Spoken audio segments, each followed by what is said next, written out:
So Korean Zombie fought last night, and he showed why he still deserves to be in the top 10 despite being up there in age. So the judges were quick to note that the victory was based in experience and his wrestling. But so actually, to be honest, I got really excited about this, and I made a 20-minute breakdown. But I hit some hurdles, so instead we're going to get a 10-minute primer about how his wrestling and top control led him to victory. So the first thing I want to know is the stylistic challenge that Dan Ige posed for Korean Zombie. If you can't tell by now, I'm pretty biased, given that he's the Korean Zombie. I'm Korean. From what just from what I noticed, I do my best not to watch too much of the marketing material. Mainly a lot of that's just to get you emotionally involved. From what I saw, what was really interesting right from the get-go was Danny had the firepower and great mobility throughout the entire fight. He was cutting angles. He's in it like very light on his feet, and when he threw, it was light and fast and explosive, and you can tell he was throwing with heat all the way up to the fifth round. On the other side though, Korean Zombie's got lunchboxes for hands, and I think his power and the weight that he throws in his punches is his second best asset. I think his timing is his greatest asset. I think his ability to time the perfect shot to drop you is actually like that's his greatest talent as in terms of his striking. He's also pretty well rounded in terms of like just being a well rounded kickboxer. But he definitely relies on his boxing. With that said, Ige and Zombie actually proved to clash in the striking in a very even way. It looked like Ige actually might have caught his attention a few times, especially during the fifth round rally.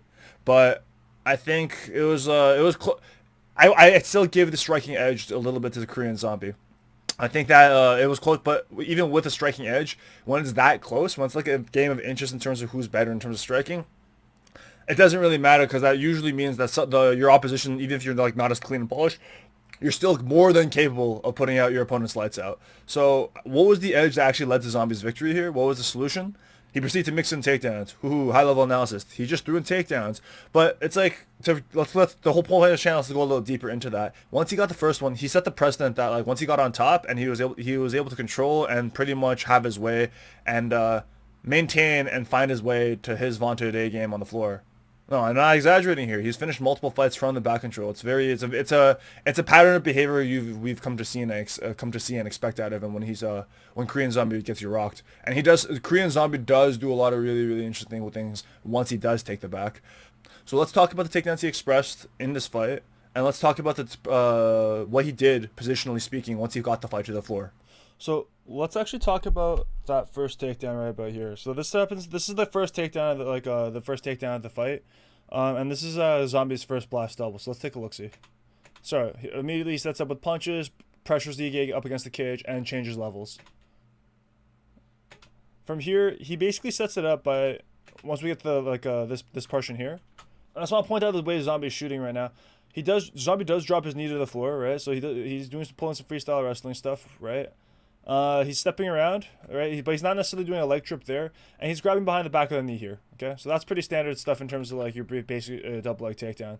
I think the really interesting note about the way Zombie takes people down though is he doesn't actually go and grab the other knee back here, and he doesn't drive like a typical like a typical North American wrestler. But I like the fact that he goes around the waist. So just instinctively, for some reason, I guess Zombie's a little bit taller too for like featherweight. He's a much bigger guy. But if it's hard to get that low and then get that kind of penetration and tap both knees, so to speak, if you're going to grab behind there. So the fact that Zombie actually goes around the waist to get his takedown, I think I like that because it's plays into the way he actually does his single too. So I think just having this first takedown in his arsenal to take Dan Ige down, I think it sets a precedent for how he sets up all his other takedowns as well. So now we get to the the second takedown in the third round, right? And this is again an example of his blast double at the moment. So let's just see. Let's play that through frame by frame. So he changes levels, and this is where we see a little bit more of a prototypical, like your prototypical MMA double leg. So what do I mean by that? You see, he grabs one leg here, he grabs here, and he just changes levels. This is more of a blast double, right? It's not like he just drives his forward straight into his chest, goes real low, and just drives straight forward, right? There's no wrapping around the waist. There's nothing like that. This is just a big strict blast double. Just a good timing on Korean Zombie's part. Okay, so from here we see he is driving this way, but then he changes direction the moment he feels that Dan Ige gets a little bit of a sprawl. The moment that happens, his hand right here starts hiking up across the waistline. He doesn't stay committed to tapping this knee here. Zombie is not going to be staying that low unless he's not, and he doesn't seem to be want to drop to knees for this style of takedown. When you're going for this kind of blast double, dropping to your knees is probably to your detriment. You're going to get sprawled on, especially at his height. You got to be a little bit, yeah. If you want to do this kind of style blast double, feel like straight from standing in the middle in the open, the penetration is more of the like getting deep on his hips. Like Zombie's head is probably somewhere on Ige's hips right now, and you can see that Ige's foot is way off the ground. This is a very successful double leg. So in terms of his takedowns, he's got a big blast double in his back pocket. So the moment he gets in that deep, Ige knows he's in trouble, right? The moment he gets in that deep, Ige knows he's in trouble. So what does Ige do? He just immediately grabs onto the front headlock, right? He's wrapped around here. I wouldn't say this is advisable. You could say it's turning into an arm and guillotine, but you got to be quick if you want to pull something like that off. And honestly, you know what? Forgive me. That's not an arm and guillotine. Zombie's arm is still in. So right now, Ige's just got double overhooks over Zombie's arms, and Zombie on the meantime has complete control over here. Once you lock up your hands underneath someone's butt, you more or less have the takedown. Assuming that you have a modicum of athleticism and you can deadlift your own body weight or squat your own body weight, you basically have a guaranteed takedown to just lift them up and then put them to the floor.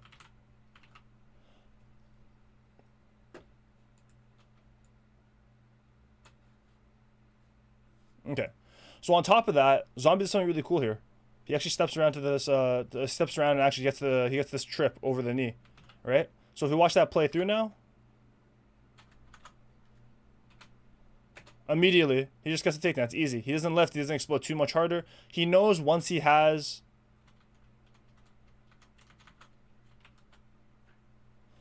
Basically, the moment Zombie had got this low and this got the penetration this deep and basically clasped his hands together behind Ige, that takedown was more or less there all day and all night. So those are I thought so just already those are two styles of blast doubles, right? Something I really wanted to know from Korean Zombie in terms of his wrestling as well was his single leg. So in this instance here, Zombie's actually being pressured up occasionally himself, and then Ige I think is at this point in the fight recognizing that he's pretty desperate. It's round 4 and he's down round, so this time he's being way more aggressive and pressuring Zombie.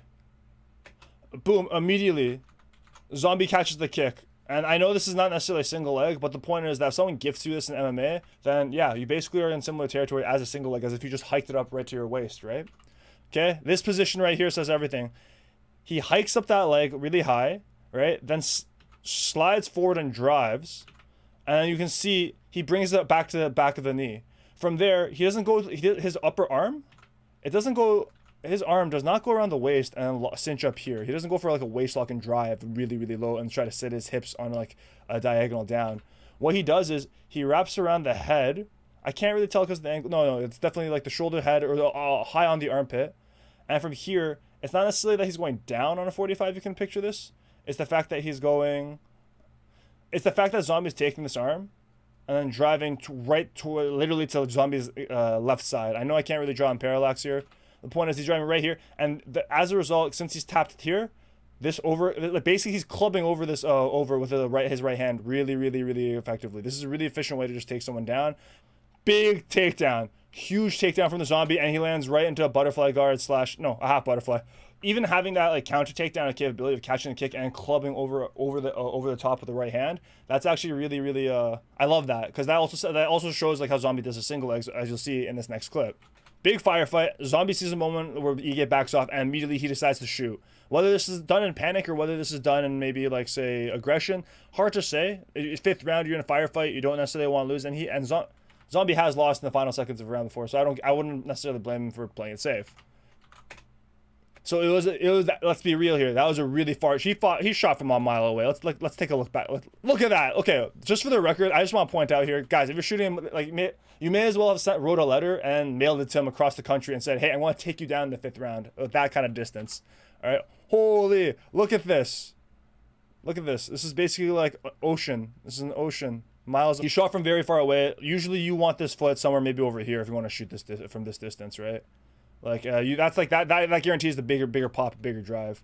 But hey, not every situation's perfect, right? So let's see what Zombie does from here. Okay. All of a sudden, hey, this is perfect. This is the frame I wanted.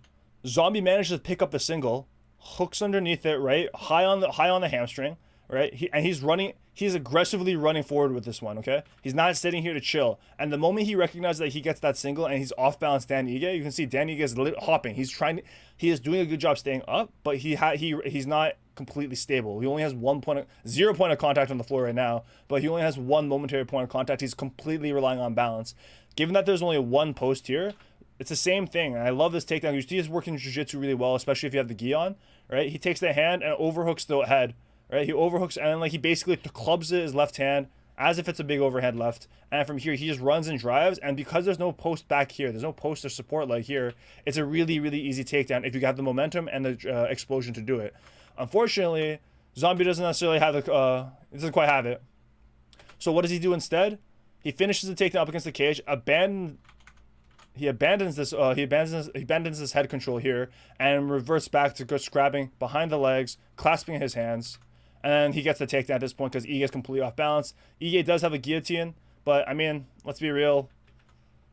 It's the 5th round and you're both sweaty. It's not the highest chances to actually get that guillotine. So in terms of his wrestling, Zombie has a lot of options. He's got his big double and like he's got his big single, and all that stems from a very, very good shot that he has. That doesn't require him to drop to his knees. Dropping to your knees is very like, it's a motor pattern that takes a long time to learn. And if you're starting the sport a little later, like even like with doing early 20s or mid 20s, you can still learn it, but it's not going to be as refined as like people have been doing this as a lifetime as like NCAA wrestlers, right? Something like that. So from here, let's go talk about the jiu-jitsu now and the top pressure and the back control of Korean Zombie. Once he gets him down, there's a few things I want to note here, okay? Korean Zombie starts passing at this point in the takedown. He's completely got him on his back, right? Dan Ige has a butterfly hook. He's also got his leg over top, trying to maintain some sort of half guard. What do I mean by Zombie's in a prime position to pass? He's established 3 points of contact here. He's got one here. He's got another one here, and his third one is his head. His head counts as a post, okay? The idea here is that once you have these 3 points of contact, if Dan Ige tries to take him this way, no dice. This foot, stopping him. If Dan Ige tries to sweep him, whatever, we use this butterfly hook and tries to take him this way, no dice. That's what this pressure here is for. Actually, and to be honest, there's like 3 points of contact here as well. Well, 2 points rather. But I want the weight is pretty much sitting right on that point here. So this too is also a dead stop in terms of being able to move and being able to sweep in this direction. And finally, if Dan Ige for whatever reason wants to get the elevation and try to sweep him overhead, right?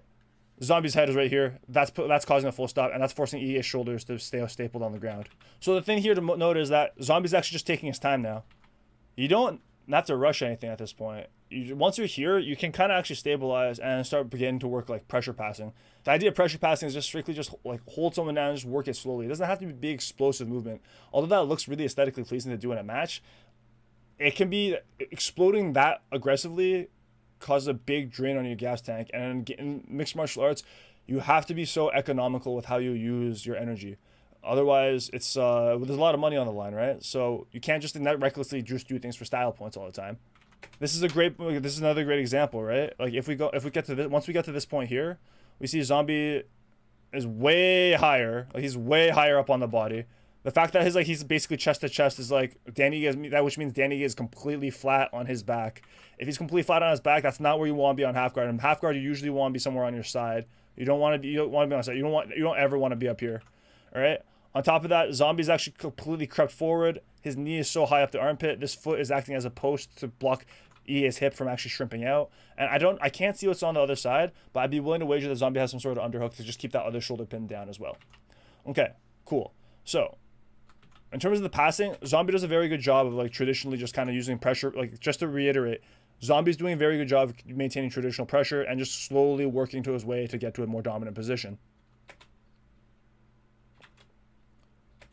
All right, so you see Dan Ige escapes here because, like, it turns out during this whole sequence, Ige actually did something really crafty. He snuck a butterfly hook in here, right? Zombie's passing was pretty solid, but he took a little bit too much time, was thinking a little bit too much.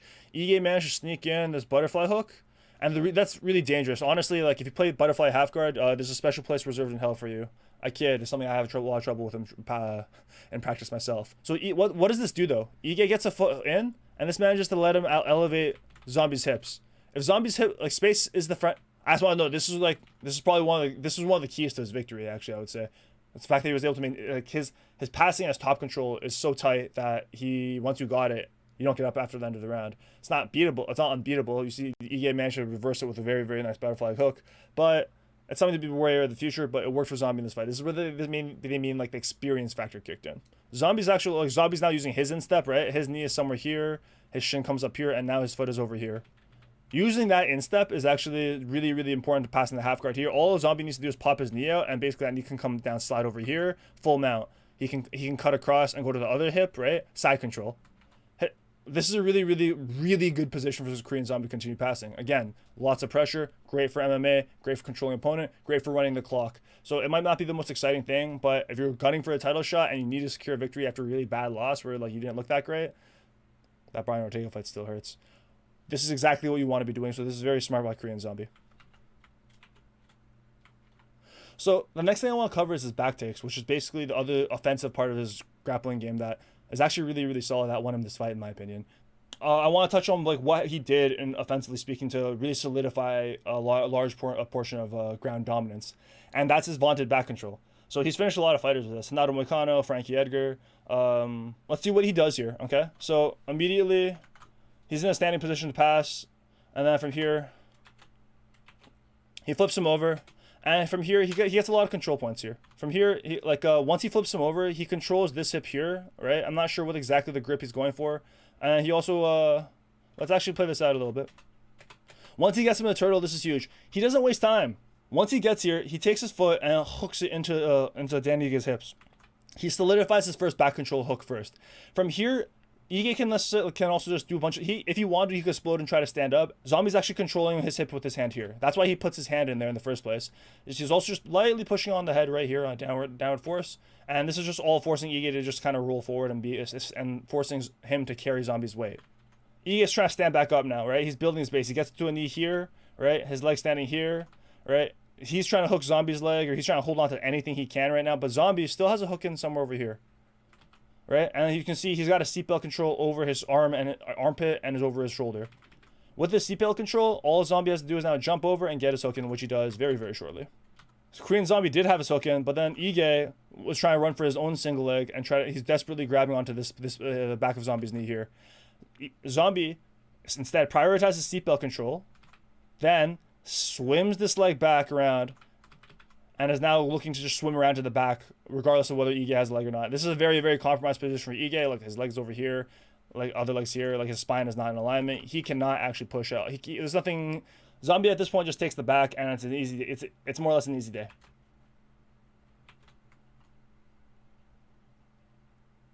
So this is what I mean. Once Zombie has the back, there's a lot of savvy things that he does here. Once he takes the back and gets his hooks in, and he falls back onto the mat. Zombie's arm, like this hook here, well, that's pretty standard. You can see it's actually trapping Ige's arm. They call it the straight jacket, right? When you push, like they call it straight jacket. Once you set up the straight jacket, which is basically double wrist control with from the back, you push an arm down and you use your hook and you sit it over the other person's arm. So basically, they can only defend with one arm, with one hand in the choke, right? See, and from here, this is basically game over. Zombie basically, like, he does this a lot during the fight, so I'm not going to go over all of it. But the point is, this body triangle is actually just now a nightmare position to be stuck in. The body triangle is the safer option in terms of control. And if you get the body triangle, you can get a spinal crank if you force them to go face down. But the body triangle is definitely a point of control, and that's not actually in line with what the Korean Zombie usually does. If you actually look at his previous finishes, he does prioritize getting his hooks in. And when he gets his hooks in, he usually finds a way to finish. He doesn't do that here, and I think the reason why is because in that first round there were a bunch of scrambles that Ige actually did that got him out of that trouble, right? So he recognized that Ige was actually really he was a scrambly, he was explosive in the threat on the ground, so he prioritized control over actually trying to finish the fight a little bit. He does try to go for the choke, but that's a safer option than trying to go for the TKO by raining down punches, even if you are in a good position from top. Ige never let that happen though, so that's credit to the defensive acumen of Ige. So from here, why is this position so dangerous? Well, while you might lack the control of the actual hips in the lower body, this is just a tremendous amount of squeeze on anyone's torso, right? On top of that, now while you're dealing with a squeeze and you can't really breathe properly and it hurts, you got someone literally just trying to choke you immediately. The problem is gloves make this really hard, so I don't necessarily blame Korean Zombie for not being able to finish right away. But because of this body triangle, Korean Zombie just literally rides the clock out. He just rides the clock out for all the rounds, even down to the 5th round. Ige does do the right job defensively. He's prioritizing a hand fight first. If you don't prioritize the hand fight, you just get choked out. So this is the first level of defense that you have to deal with. Once he realizes Korean Zombie is not actively cranking his neck, actively squeezing his face, actively just making his life miserable, right? You know, crushing his nose, covering his mouth, right? He just starts realizing, okay, now I can actually start fighting the body triangle. And it's already, you can see how much compression there is in this, like, even his ribs, right? That doesn't look comfortable. I think Korean Zombie's actually slowed down in the days that earned him the moniker of Korean Zombie, but he's modified his style to accommodate it. And to be honest, he still looks really competitive for the top 10. I get a little nervous when we talk about top 3 matchups in the featherweight division, maybe like Max Holloway, Volkanovski. I don't know who the second or third guy would be, but the point is that but the honest truth, though, is I've also counted him out in other fights. I actually thought Frankie Edgar was going to beat him. I also thought Renato Moicano was going to smoke him as well, and he basically one-punched both of them. So Zombie's always a bit of a question mark in terms of how, like, this is the beauty. I think this is all. I honestly think this is the appeal of the Korean Zombie. It's not necessarily as the most technical fighter, and it's not because you can see there's small holes, and even in the techniques he's doing right now. Like, if he was perfect, Ige wouldn't have gotten out of those. But that's kind of the excitement and the allure of him. He still finds a way to win. That inspires me as a grappler to honestly give it my all and realize that you might not be perfect, but at the same time, there's always a pathway to victory. Guys, if you like this video, I'll be doing more breakdowns in the future. Hit the like button, hit the subscribe button. Oh, God, every time I say that, I feel like I lose my soul. But the point is yes, I'd love to keep doing this. This is a lot of fun, and I got a lot of warm reception on the last one. So, guys, thank you very much for taking the time to watch my content, and please, there'll be some links in the description below. Check them out. And, guys, I hope you have a great day.